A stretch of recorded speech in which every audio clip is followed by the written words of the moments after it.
Ermənistana qaytarıldıqdan sonra sosial şəbəkələrdə pafoslu müraciətlə çıxış edən Gevorg Sujyan Bakıda saxlanılan ermənilərə emosional çağırış edib.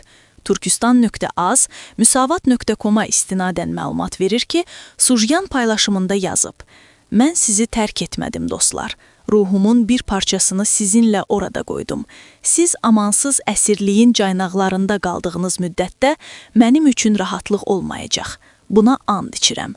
Məhz bu çıxış Sujyanın kimliyi və Bakıda saxlanılmasının real səbəblərini yenidən gündəmə gətirib. Əlavə edək ki, Sujyan və onunla birlikdə olan şəxslər 44 günlük müharibə başa çatdıqdan sonra 10 noyabr 2020-ci ildə Azərbaycan ərazisinə qanunsuz şəkildə daxil olarkən saxlanılıblar.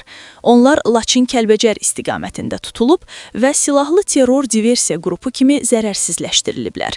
Saxlanılma zamanı üzərlərində avtomat silahlar, patronlar və əl qumbaraları aşkar olunub. Qrupun hərbi geyimdə və koordinasiyalı şəkildə hərəkət etdiyi müəyyənləşdirilib. Bu səbəbdən Azərbaycan tərəfi onları müharibə əsiri kimi deyil, atəşkəsdən sonra ölkə ərazisinə qanunsuz daxil olmuş silahlı terror diversiya qrupunun üzvləri kimi tanıyıb.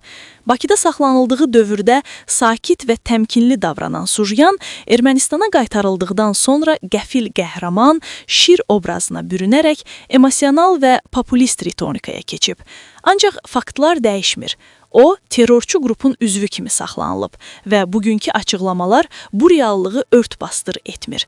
Eyni vaxtda vurğulanmalıdır ki, Azərbaycan tərəfi saxlanılan bütün erməni cinayətkarlara münasibətdə humanist mövqe nümayiş etdirib. Saxlanılan şəxslərə Azərbaycan qanunvericiliyinə və beynəlxalq hüququn tələblərinə uyğun, zorakılıq tətbiq olunmadan qanun çərçivəsində yanaşılıb.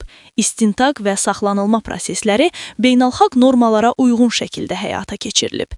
Bu yanaşma Azərbaycanın hüquqi dövlət prinsiplərinə və beynəlxalq öhdəliklərinə sadiqliyini bir daha təsdiqləyir.